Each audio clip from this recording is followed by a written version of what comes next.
बहुत बहुत स्वागत है आप सभी का न्यूज इंडिया में। और अभी तक आपने इस वीडियो को लाइक नहीं किया तो लाइक कर लीजिए, और चैनल पर नए हैं तो चैनल को सब्सक्राइब कर लीजिए, साथ में बेल आइकन भी प्रेस कर लीजिए और वीडियो को ज्यादा से ज्यादा शेयर कीजिए। और आप किस राज्य शहर से न्यूज को देख रहे हैं कमेंट में जरूर लिखें। तो चलिए बढ़ते हैं खबरों की ओर।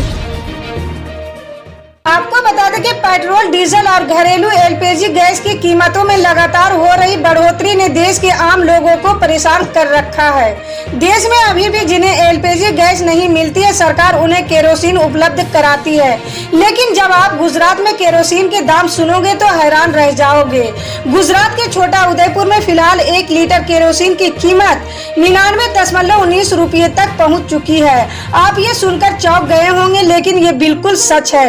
केरोसिन भी अब पेट्रोल डीजल के दाम तक पहुंच चुका है और शतक लगाने के करीब है। गुजरात का छोटा उदयपुर हो या फिर दक्षिण गुजरात के ग्रामीण इलाके, यहाँ जंगली इलाकों में जो गरीब लोग रहते हैं उन्हें एलपीजी का कनेक्शन नहीं लिया है, उनको प्रति माह 5 लीटर केरोसिन राशन की दुकान के जरिए दिया जाता है। लेकिन केरोसिन के दाम भी पिछले दिनों पेट्रोल और डीजल की तरह करीब 100 रुपये तक पहुँच चुका है।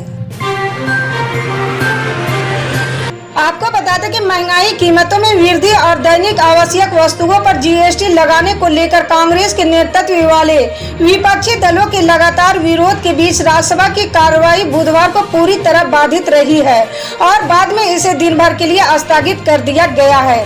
दोपहर में जैसे ही सदन फिर से शुरू हुआ, उपसभापति हरिवंश ने कांग्रेस सदस्य शक्ति सिंह गोहिल को सामूहिक विनाश के हथियार और उनकी वितरण प्रणाली संशोधन विधेयक 2022 पर बोलने के लिए बुलाया है।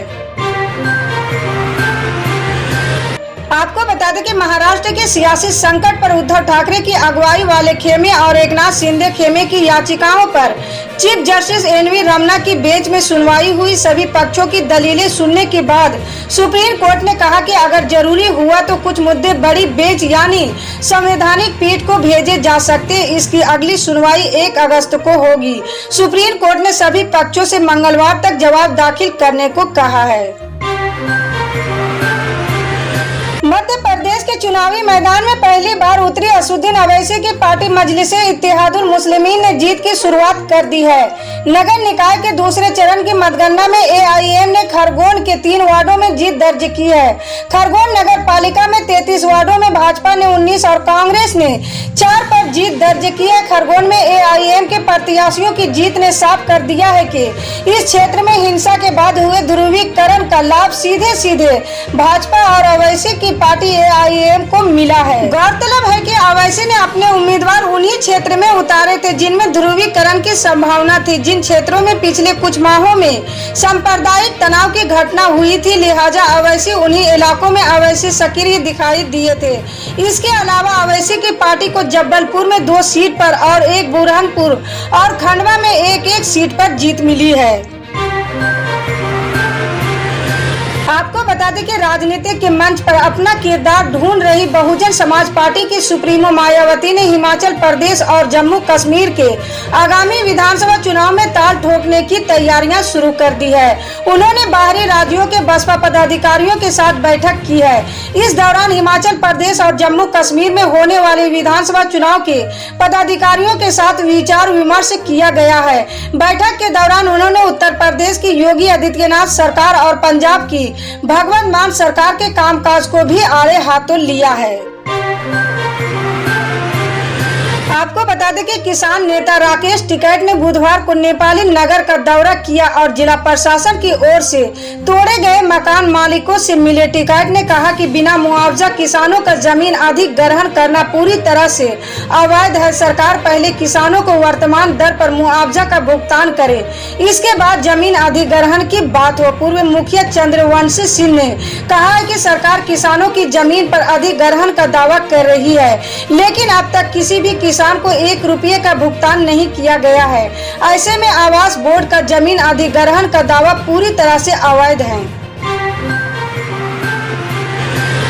आपको बता दें कि अगर आप भी ई श्रम कार्ड धारक है तो ये खबर आपके बहुत काम की, क्योंकि श्रम मंत्रालय ने कुछ लोगों को ई श्रम कार्ड स्कीम से बाहर करने का डाटा तैयार किया है इतने दिन से, इसलिए ही पात्र लोगों के खाते में दूसरी स्कीम नहीं पहुंची।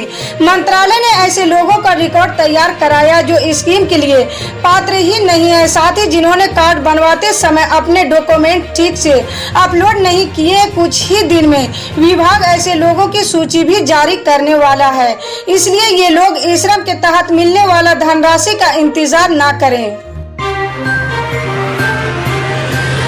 आपको बता दें कि उत्तर प्रदेश में योगी आदित्यनाथ सरकार के मंत्री दिनेश खटीक के इस्तीफे की खबर पर अब राजनीतिक बयानबाजी तेज होती जा रही। इस्तीफे की खबर पर अब विपक्ष की ओर से समाजवादी पार्टी के मुखिया अखिलेश यादव की पहली प्रतिक्रिया आ गई है। सपा प्रमुख ने इस्तीफे की खबर पर तंज कसा है। मंत्री दिनेश खटीक के इस्तीफे पर तंज कसते हुए सपा प्रमुख ट्वीट किया है। उन्होंने अपने ट्वीट में लिखा है, जहां मंत्री होने का सम्मान तो नहीं परंतु दलित होने का अपमान मिले, ऐसे भेदभाव पूर्ण बीजेपी सरकार से त्याग पत्र देना ही अपने समाज का मान रखने के लिए यथोचित उपाय है। कभी कभी बुलडोजर उल्टा भी चलता है। आपको बता दें कि उत्तर प्रदेश के मुरादाबाद में रहने वाले समाज सेवी और उद्योगपति डॉक्टर अरविंद कुमार गोयल ने अपनी सारी संपत्ति गरीबों को दान कर दी। इनकी संपत्ति की कुल कीमत करीब 600 करोड़ रुपए बताई जा रही है। अरविंद गोयल ने ये दान राज्य सरकार को दिया है, जिसका इस्तेमाल गरीबों की मदद के लिए होगा। उन्होंने अपने पास सिर्फ मुरादाबाद सिविल लाइंस स्थित कोठी रखी है। आपको बता दें कि लंबे समय के बाद जुलाई की पहली बारिश ने जलावन साबित हो रहा है। सावन को मनभावन और सुहाना बना दिया है। इससे न सिर्फ शहर से गांव तक उमस व भीषण गर्मी से बेहाल लोगों को राहत मिली है, बल्कि धान व गन्ना आदि खरीफ फसलों को काफी लाभ पहुंचा। इस बीच बुधवार को दोपहर में अचानक आई मूसलाधार बारिश से किसानों के चेहरे खिलखिला उठा है। सावन की पहली बारिश का आनंद लोगों ने भीग कर भी लिया है। आपको बता दें कि गुजरात में भारी बारिश के कारण जल जीवन पूरी तरह अस्त व्यस्त हो चुका है। राज्य के अरावली जिले में लोगों के घरों व दुकानों में पानी भर गया है, जिससे काफी मुश्किलें हो रही है। घरों व दुकानों में रखा सामान पूरी तरह से बर्बाद हो चुका है। बता दें कि मंगलवार 19 जुलाई को अहमदाबाद के कई इलाकों में भारी बारिश हुई, जिससे सड़कें पूरी तरह जलमग्न हो गया है। आपको बता दें कि दिल्ली एनसीआर में बुधवार को गरज के साथ भारी बारिश हुई है। राष्ट्रीय राजधानी के कुछ हिस्सों में बारिश के चलते जलभराव की स्थिति पैदा हो गई है। शहर पिछले कई दिनों से भीषण गर्मी और उमस से जूझ रहा था और आज की बारिश ने लोगों को काफी राहत दी है। भारतीय मौसम विज्ञान विभाग ने देश के कई और हिस्सों के लिए बारिश का अलर्ट जारी किया है। इसके साथ ही IMD ने अगले 5 दिनों तक यानी 25 जुलाई तक राष्ट्रीय राजधानी दिल्ली और एनसीआर क्षेत्र में गरज के साथ बारिश का अलर्ट जारी किया है। लगातार बारिश के परिणाम स्वरूप निचले इलाकों में मामूली यातायात बाधित और जलभराव की स्थिति बनी रहेगी।